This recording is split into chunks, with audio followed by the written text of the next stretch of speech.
ओम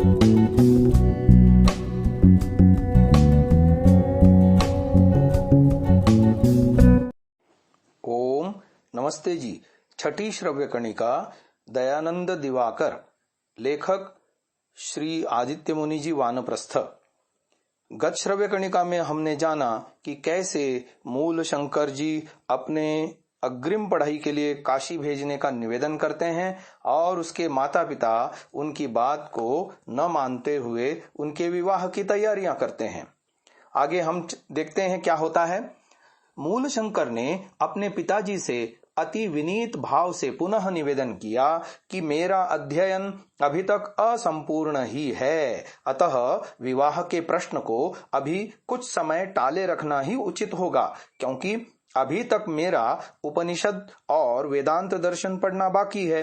वेदांत दर्शन पढ़ने के लिए काशी ही सर्वोत्तम स्थान है, अतः आप मुझे अनुमति प्रदान करें कि मैं वेदांत दर्शन पढ़ने के लिए काशी को चला जाऊं।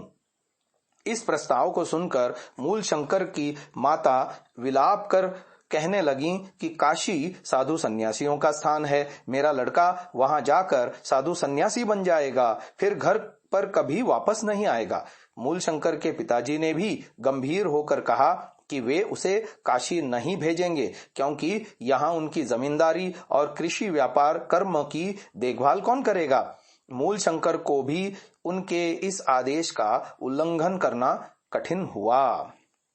आगे बात आती है जमींदारी के एक गांव में मूल शंकर का अग्रिम अध्ययन।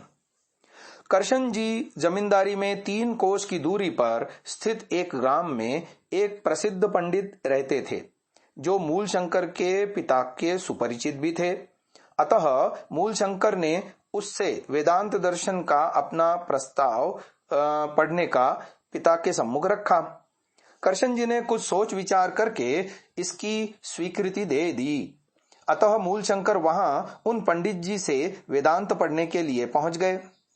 अब उनके माता पिता दोनों यह समझकर निश्चिंत हो गए कि इससे कम से कम काशी जाने का विचार तो स्थगित हो गया। मूल शंकर भी वहां जाकर मनोयोग पूर्वक उन पंडित जी से वेदांत पढ़ने लगा। ऐसा करते हुए ही जन्म मृत्यु, सुख दुख, पाप पुण्य, बंधन मुक्ति, वासना कामना, अनासक्ति आसक्ति आदि विषयों पर आलोचना करते समय मूल शंकर के मुख से अचानक यह निकल गया कि मैं विवाह नहीं करूंगा। इस बात को सुनकर उन पंडित जी ने मूल शंकर के पिताजी को इस बात की सूचना दे दी। अब मूल शंकर के विवाह की अंतिम चर्चा की बात आपको सुना रहे हैं कि मूल शंकर के विवाह न करने के निश्चय की सूचना पाकर उसके पिताजी ने टंकारा से एक नौकर और उसके पास इस आदेश के साथ तत्काल भेज दिया कि तुम एक मुहूर्त के लिए भी अब वहां नहीं ठहरो और तुरंत घर आ जाओ। इस आदेश को पाकर मूल शंकर अपने गुरुजी के साथ अपने पिता के सम्मुख आकर उपस्थित हो गया।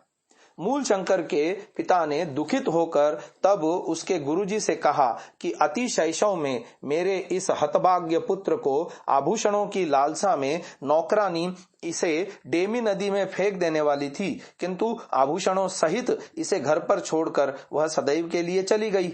2 वर्ष की उम्र में फिर उन्हीं आभूषणों की लालसा में चोर इसको चुराकर कहीं ले गए और 2 दिन बाद आभूषणों को अपने पास रखकर इसे घर पर छोड़ गए थे। मानो भगवान इसको अपने माता पिता से अलग नहीं करना चाहता था। हर्ष के कारण हमने तब इसके शरीर के वजन के तुल्य सोने चांदी का दान, ब्राह्मण भोजन, पूजा पाठ, हवन यज्ञ आदि कराया था, लेकिन इस निष्ठुर पुत्र ने हम माता पिता दोनों के प्रति दया का लेश मात्र भी नहीं है। अतः अब से हम इसको कभी घर से बाहर नहीं रखेंगे। इसका विवाह निश्चित हो गया है, लेकिन सुनते हैं कि वह नहीं करेगा और किसी दिन घर छोड़कर सन्यासी हो जाएगा। हमारे लिए यह असहनीय होगा। इसको छोड़कर हम दोनों माता पिता जीवित नहीं रह सकेंगे।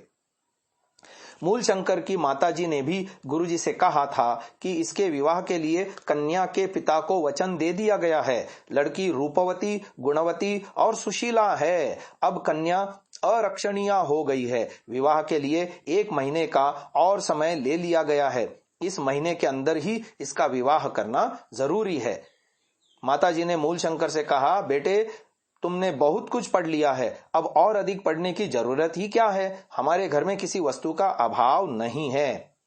फिर करसन जी ने कहा कि इसके अंदर बचपन में ही परलोक की चिंता आ गई थी। मेरे घर पर जो भी साधु सन्यासी भिक्षुक आदि आते थे, उनसे यह पूछा करता था कि मरने के बाद मैं कहाँ क्या बन जाऊंगा। पशु पक्षी कीट पतंग आदि भी मरने के बाद क्या बन जाते हैं। सो यदि तुम लोग नहीं बताओगे तो मैं स्वयं ही मरकर जान लूंगा।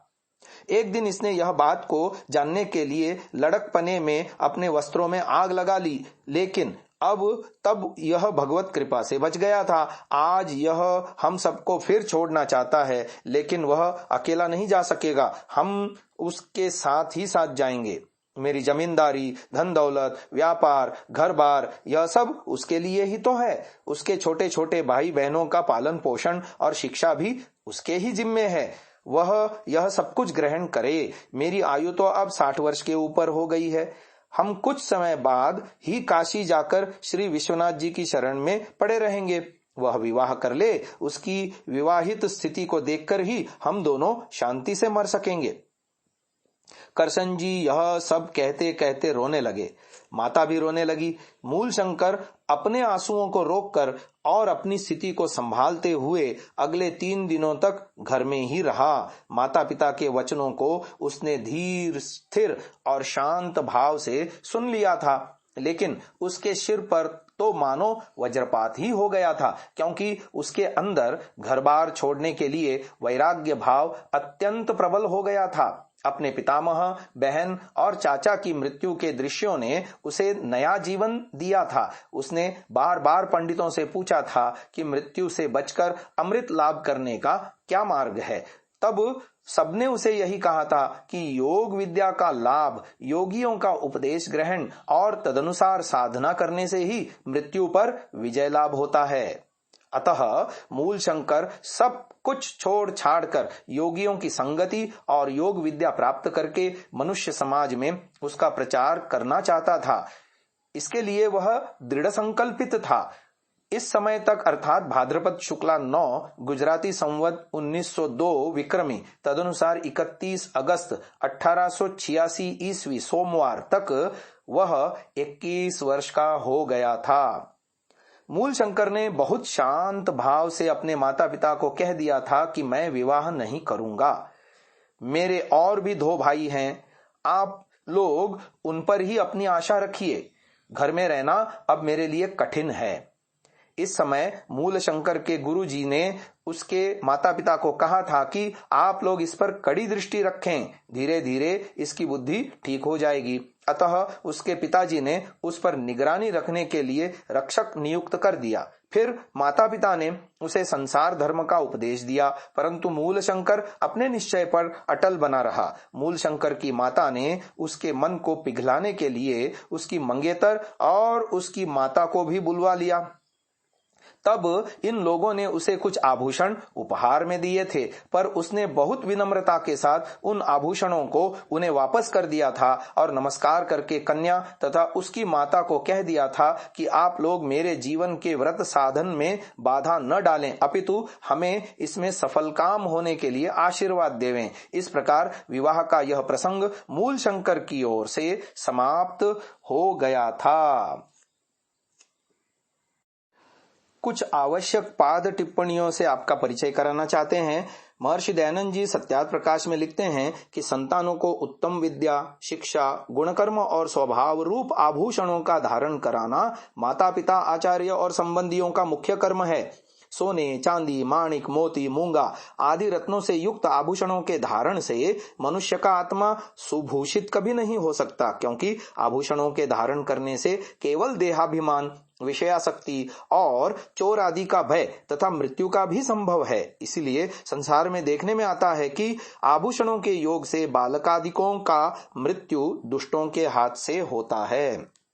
एक और पाठ टिप्पणी लिखी हुई है इस यानी जो करसन जी के जन्म के विषय में, करसन जी की आयु के विषय में, कि ऋषि दयानंद के पिता का जन्म संभवतः संवत 1881 धन 21 घटा 60 बराबर 1842 विक्रमी में हुआ था, जैसा कि ऋषि दयानंद की प्रारंभिक जीवनी के अन्वेषक प्रोफेसर दयाल जी, प्राध्यापक आयुर्वेद कॉलेज जामनगर ने वेदवाणी के जनवरी अंक 1986 के पृष्ठ 14 पर स्वीकार किया गया है।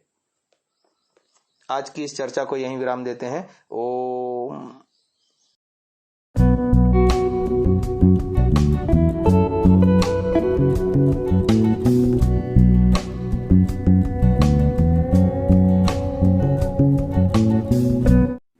डाउनलोड सांसा ऐप, आरवीरदल ऐप, विजिट sansa.org, rvirdal.in।